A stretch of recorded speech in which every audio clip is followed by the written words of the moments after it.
First of all, I'm very humbled that I'm here to speak about our journey, because I really don't think the journey has come to a point where we can really talk about it. So it just started, and Anand really set up the stage. I was actually wanting to jump here and say, I agree with you on everything that you say. So this. My irritation on this particular thing started somewhere around 2006. Prashant has been a witness to this. And when we talk about innovation, I think we have to understand that almost every good company that grows, that does good business is innovative. I think the innovation is in some different areas. Somebody is technology, somebody looks at operations, somebody looks at managing relationships very well, very innovative in that. So, you have to pick up really what excites you from that perspective. So, being a techie, I was not really happy about the fact that we end up doing something which is called as labor arbitrage. And yes, being a very rational person, being a business leader, you have to do that. But yet there was always a desire to actually look at what on the value chain you could do something that makes you feel nice. And that's where actually in 2006, in a room in Bangalore, when we were looking at the value chain and in a specific area in automotive, and we were actually looking at dreaming in that area, we started dreaming. And it was a stupid dream. We were $0 revenue in that business, and our big competitors were huge in that specific areas. And we said we will want to leapfrog, we want to really do something about it. So brainstorming started, and I think at that point we realized that all of us really get excited. As a core team, some 10 people in the automotive group got excited by the fact that we need to do this. Then during the same time, the India story also was getting very strong, right? So traditionally, 100% of the business being export business, you end up going and talking to all the global customers. Large, 100% of the business is outside India. So nothing happening in India. So trying to figure out what can happen in India. And every time we knocked the door in India, we actually got an answer which was very disappointing, because in India, a software service to be provided to an OEM is very difficult at that time. And then that also started pushing our thinking in terms of, okay, if the service is not okay, is it okay to actually think about a product? But product is completely out of scope. The company doesn't have it in its chart. And there was a little bit of history based on an acquisition that we made where there were a couple of products, but these are again very solid software products. And then one day, one very special thing happened. So one engineer came to meet me and told me that he has something to show. And I sort of was busy, and I told him to come next day. And the next day he came again, and I again said, I'm busy, and I said, next day. And then the third day he showed me something. And I said, what is this? So he said, this is the next thing in connectivity. And I said, why would somebody need next thing in connectivity? He says, I'm working on a project, and what the customer has done seems to be pretty shabby. And I'm in the calls, I'm trying to convince the customer that this thing really needs to be different, and nobody's listening to me. So what I've done is I've done something myself. I said, when did you actually do this? He said, I'm finding time on Saturday weekends, I'm coming here and I'm actually making this thing. Can you actually see this? So he made me a demo. Demo was good. He was solving very specific usability problems on the connectivity of phones with any devices. So you look at Bluetooth, and it's a very painful experience of connecting Bluetooth to anything, configuration, setting, password, etc. And he had actually figured out a better way, secure way of connecting. And then he had also figured out another usability problem, which was related to multiple devices simultaneously being connected, for multiple phones connected. So we thought this is interesting. This is is a technology in search of a problem now, and wanted to actually see how it was. So fortunately, I also had one guy in US who is also a techie but a sales guy, and I showed it to him and he got excited about it. So he started going to various customers and talking about it and trying to convince and searching the problem. So we were having the answer technology, but we were not able to solve any problem with it. And so one fine day, these two guys again came to me, three guys came to me, another techie guy, saying, can we actually develop a video game to demonstrate something like this? I said, video game for device connectivity problems? Yeah, we think we can demonstrate some great features. So they actually asked $100,000 for that. And they wanted to hire a video game developer in Detroit and actually get this thing done.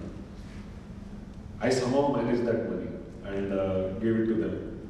They went and developed a video game. And nobody asked them why, what, etc. No presentations, nothing. They just made the video game.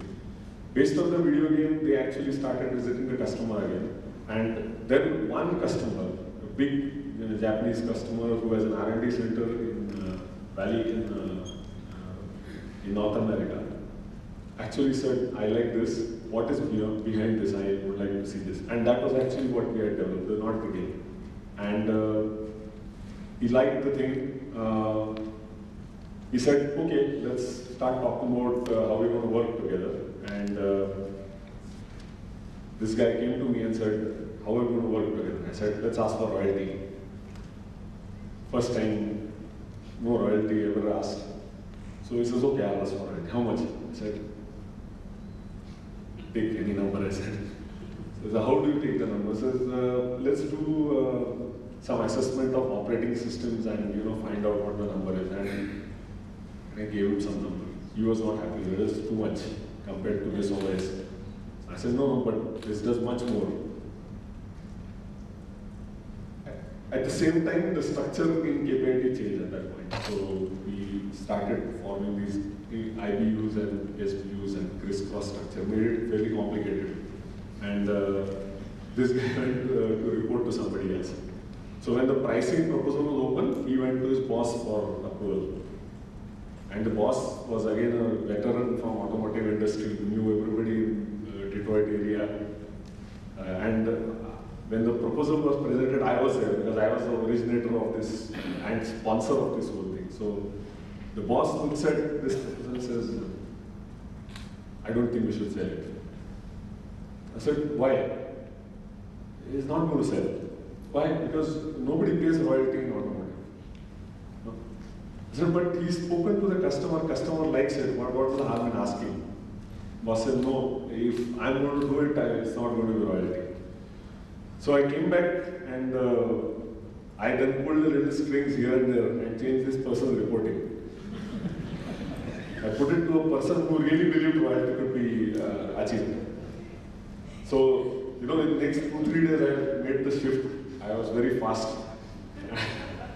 And the change happened. And then the boss supported, and when the proposal was made, even though it was not up to my satisfaction in royalty, we actually got a royalty deal. It's a global royalty deal. So there are many learnings that I learned in this whole process. The first learning was the engineer knew what to do. He is a techie, the best techie we have actually. He knew what to do, but nobody was listening to him. So I think not having time for listening to somebody else to say something was a big learning for me. So today, even for the stupidest of ideas, that seemingly are stupid, that this is your assessment of what you think is stupid, I actually end up spending time to listen to the person, however young the person is. So this was my first learning. The second learning was actually the design win team has to be fairly passionate about what you do. You cannot have people who review and ask business case and because who knows the business case? There's no market. So based on what you define a business case, there was no such product actually. This product gets launched this year in a very big global launch. It was actually demonstrated in an auto show 10 cars will have this in 2018.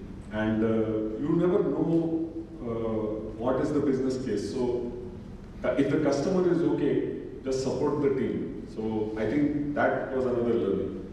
Third, this whole reporting business, right? I think so. I realized that something different has to be done every time something happens. So be on lookout for people who are facing trouble and challenges. This happened, and while this was happening, a second case was happening. So again, being an automotive service provider, one of the largest ones now in the engineering space, we had what is called as a technology booth day in Tata Motors. So what happens is, the OEM invites you to actually display your technology. So you set up in a small room some booths, and only as a company you are actually displaying your technology. And you have nice stuff, right? Advanced driver assistance system, image processing. You have on one side vehicle networking being demonstrated. Is already a couple of million vehicles have it, etc. And during this demonstration, some 8 stalls. In the corner, there was a 9th stall, and I didn't know this guy. And this guy, when I found out who he was actually belonging to another business unit, and he had got one display board with LED, some messages running on it, and I didn't really know what he was doing, so I just kept quiet. And then the whole Tata Motors delegation came, the CEO, the head of business unit, passenger car, commercial vehicles, etc. And then while they were walking, they were looking at each place, stopping for about 2 minutes or so. And then suddenly the delegation stops in front of this guy's LED boards are rolling. And then they start asking questions. I am actually the 25th person in the crowd here. And I'm trying to struggle to find out what's really happening. And they all spent about 20-25 minutes at that place. And then they all go away. So I went and asked him, what are you showing? Show me a demo. So he was actually showing a demo of a telematics device. So I came back to the office that day, and I asked a couple of people, what's really happening in that area? So they told me that a new regulation is going to come in India for buses, which is called a JNNURM specification, which is a government-supported funding. And something is in the specification which is very, very difficult, and everybody is struggling with that. So 2 days later, there was a conference in Delhi where this specification was announced to the general public, and we went there, 2 of us, and we were not invited, so we sneaked inside without an invitation. We sat down and we learned that this announcement has happened, etc. And it's a big thing. So the product, at that point, we were a software company, and the product required some 35 different elements to be system integrated. Cameras, video, image recognition, devices inside. There was telematics, Wi-Fi, wiring harness, etc. And we were coming back, this whole thing about India and India, what products for India, was already in the mind. And we kept on thinking about maybe this is our opportunity, but we have no clue how to deal with such a big thing. But the good thing was, the specification when it came out, the central government told the cities that if you want to buy the bus, and if it is not with this specification, you will not give you funding. So the cities wanted to buy the buses, they wanted access to the funding, but the government, but the buses were not ready with this device. Again, good team came together. They started traveling to Hong Kong, China, everywhere, and then they sort of bundled the whole thing together. And we went and met the OEM. OEM actually said, you guys are crazy. You don't know what you're doing. You will never do this because you're not from this business. But I don't have anybody else. So let me at least see. If you do something, I'm open for a demonstration.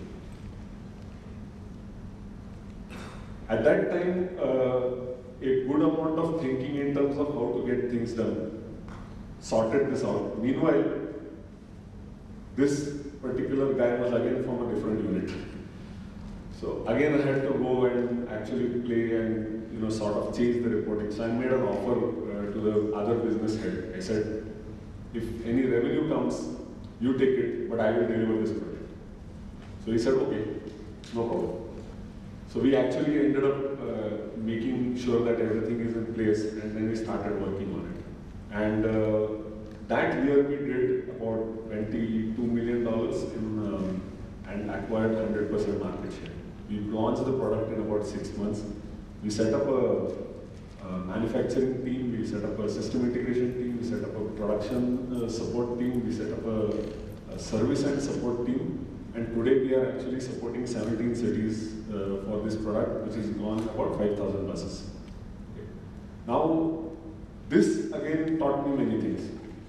So the guy who actually did this had a very good reputation of going and finding out white spaces in the market, but had a very bad reputation of delivering to the market. Okay, so we could actually at that point sit down and look at this whole thing and realize that the guys who are actually good at ideating may not be the best guys in actually doing a design win. Or actually subsequently the third step is the scale up. Okay? And then we started dealing with the dynamics of all these issues. So the owner who actually finds out the idea usually is so attached to the idea. It is very, very difficult and emotional process by which you have to say, leave it to somebody else. Because that guy is very good in converting your idea into reality.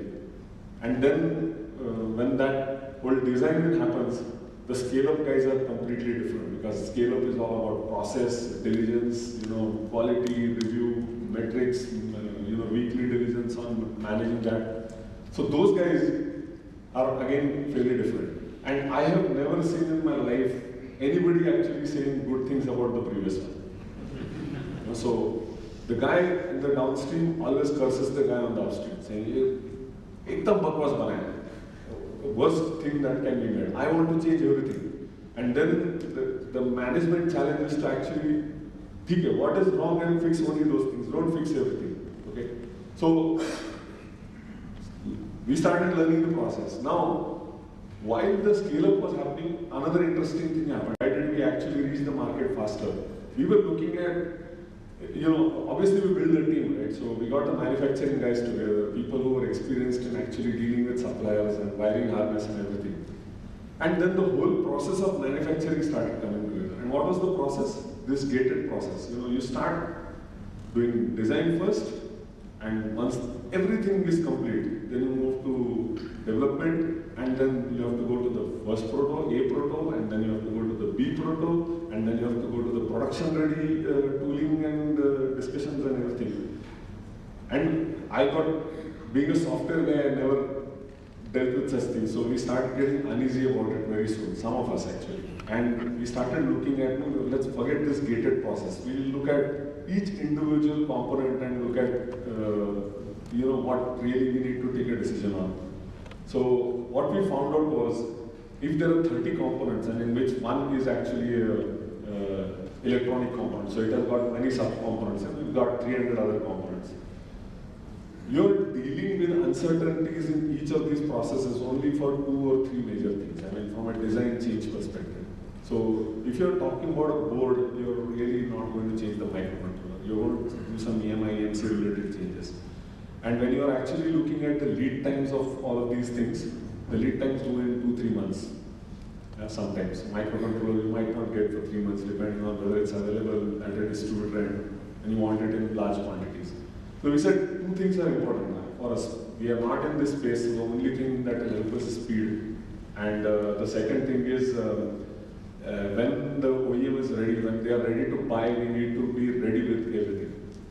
Okay, so the inventory is important. So I ended up going to our bosses and saying, I asked for 50 crores. Okay. I want 50 crores. For what? For a product that doesn't exist? Nobody has actually said, I want to implement this. Nobody has certified it, and I wanted to build up the inventory. But through some iterations in 2 or 3 weeks, I actually got the approval for building the inventory of your rupees. And of course, we didn't buy everything at that point, but we had started actually making those dashboards by which we make these lead versus risk kind of decisions.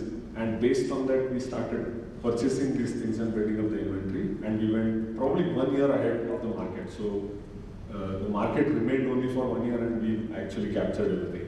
Now, couple of learnings there. I think the traditional thinking does not work. The agile way of working, while it works in software, also works in this very complicated system integrated works.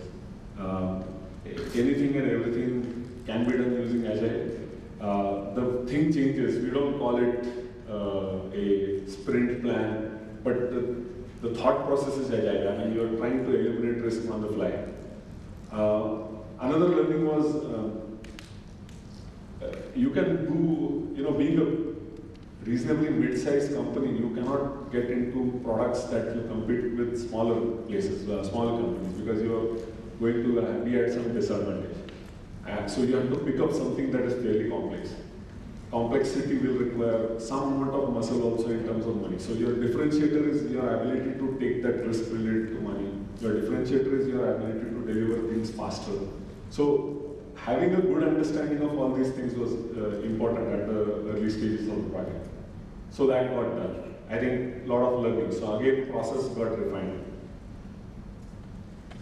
Come one more, this is my last example. So, sorry, I go back to the second example again. And one more learning at this particular point was you brought in a multidisciplinary team. In a software process, software product, you usually don't have a multidisciplinary team. You have a technical team and sometimes you have a domain guy. In a pure technical project, you have only technical people. But when you're dealing with a system integrated product, you have electronics, you have software, you have wiring harness, you have purchase, you have production, everybody. And I started finding out that usually the meetings, which used to be almost a daily affair, the team had a lot of opinion about other person's work. So the dynamics started getting really bad in terms of, I don't think he's doing the right thing, and this guy used to say, I don't think he's doing the right thing. So we actually developed a protocol which is working very well for us. So I'll share that.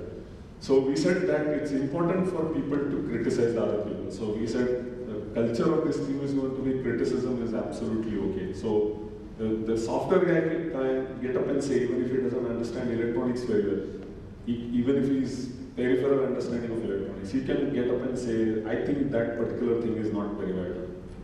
Okay? But since we have given the ownership of electronics to the electronics guy, we will ask him to listen to what he has to say, the software guy, but the call ultimately remains with the electronics. So you listen to everything and then you decide what needs to be done from an implementation perspective. So that was one big learning which we have implemented in multiple teams now.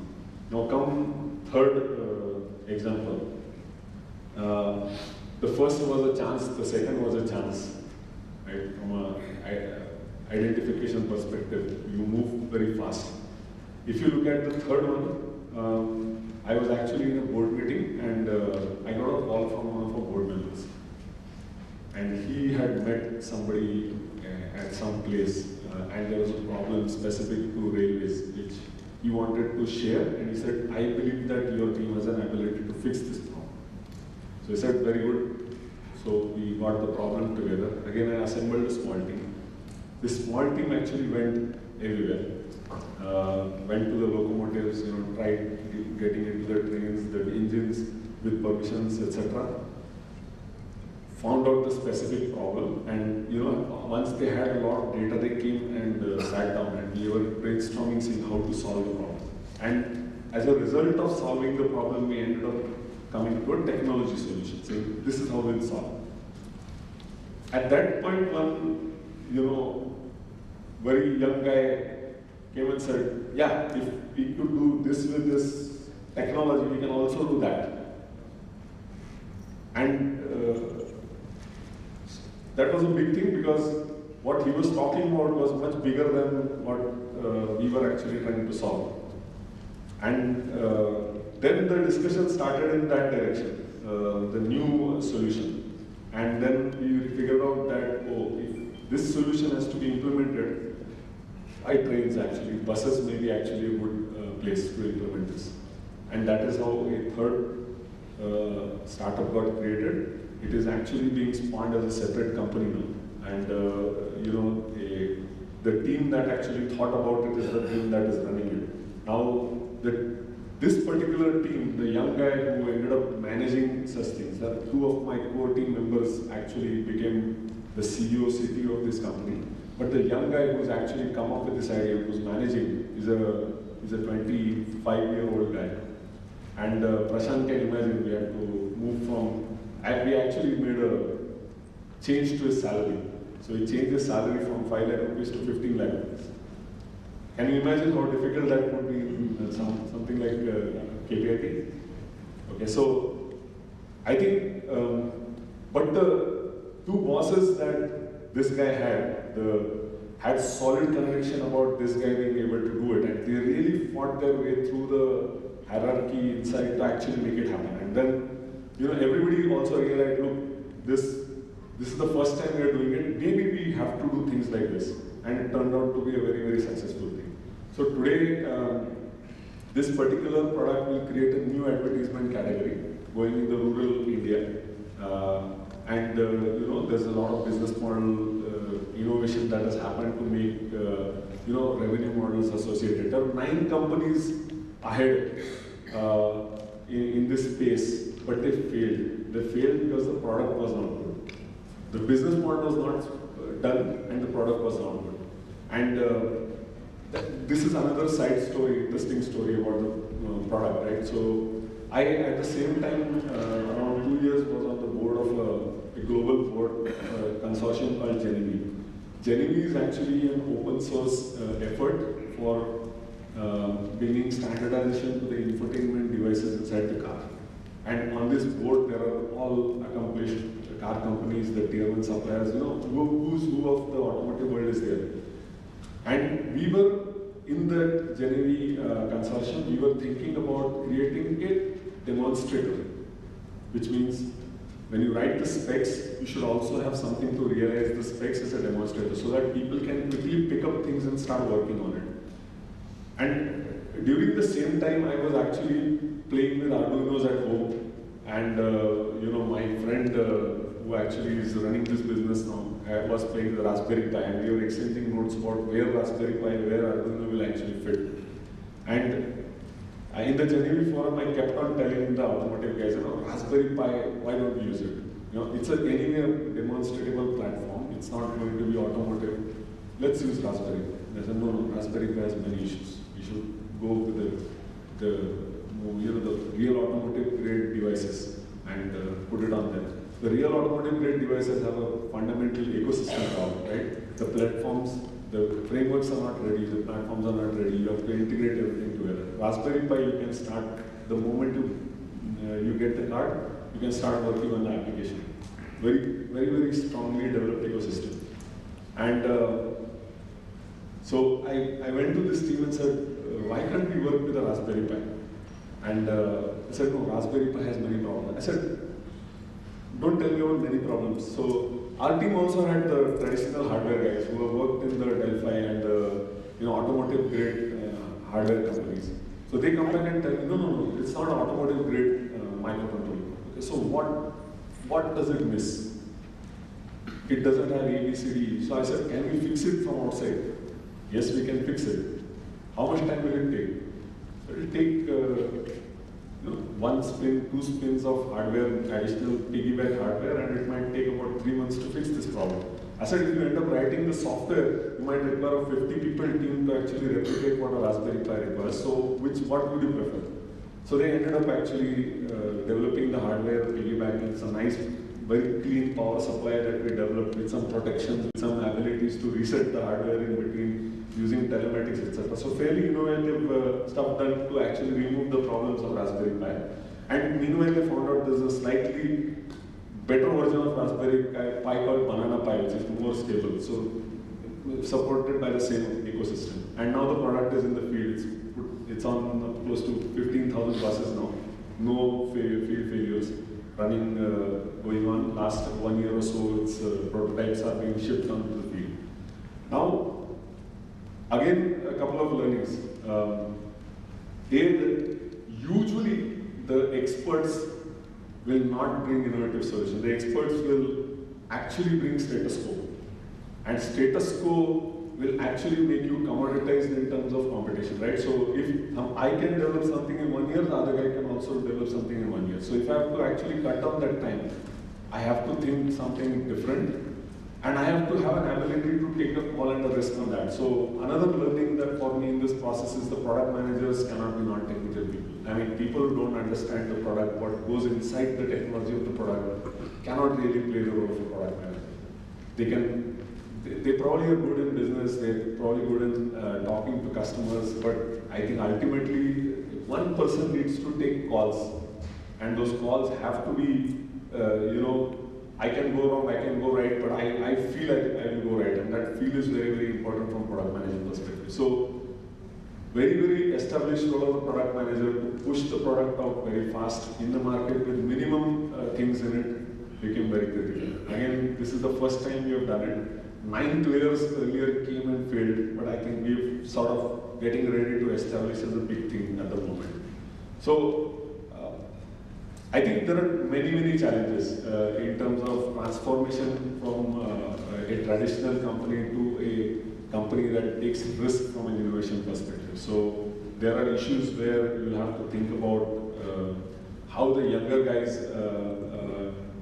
get promoted, and we actually conduct a normalization meeting at the end of the year, and this year Tejas is a witness to that. I was trying to push a bell curve that was more in favor of the younger guys, actually. So if a guy was 1 year experienced and 2 year experienced, the question that I was asking the manager is why he's not on the top block? Because I wanted to push all the young, great guys up. Because they are the ones who will actually be ready. They don't have any baggage, so they will actually bring up anything to the table. And you just then have to think about what he brings to the table and see how it can be made to work, because he doesn't know how to make it work. The execution guys will have to be told that. There are specialists with 20 years experience who will have to then support this guy in terms of what he thinks. So that, I think, is a difficult thing.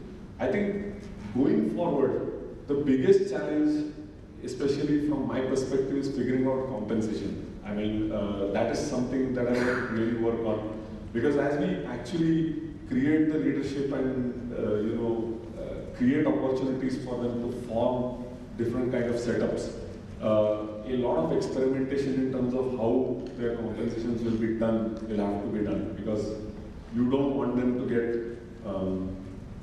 demotivated because they actually created maybe a $100 million idea, but at the same time somebody else also, that social impact is there in terms of, oh, when am I going to get that next thing, while you're running a traditional business also. So that probably is going to be the biggest challenge to be resolved. Another learning, I do not think you can do anything innovative if you're not in the market. If you don't understand the problem very well, where is the solution going to come from? So, sitting here and doing something for America is out of question, in my opinion. Sitting here and doing something for India, Pune, your locality may be possible. Sitting in America and doing something for America may be possible. Sitting in Japan and doing something for Japan may be possible from an innovation perspective. So this is one more learning that I have. Some of the cultural aspects, having a team that conflicts with each other is good actually. If it is not, then there is a problem. Because you need to have people with diverse opinions, and then you need to have owners who capture the diverse opinion and basically act on it. And developing that culture is going to be very, very important from a future perspective. So I think the journey just started. We are on the lookout now, and every time I see somebody who's a technically good and ability to, I'm on the prowl there. Many things happening, many new ideas. Let's see where it goes.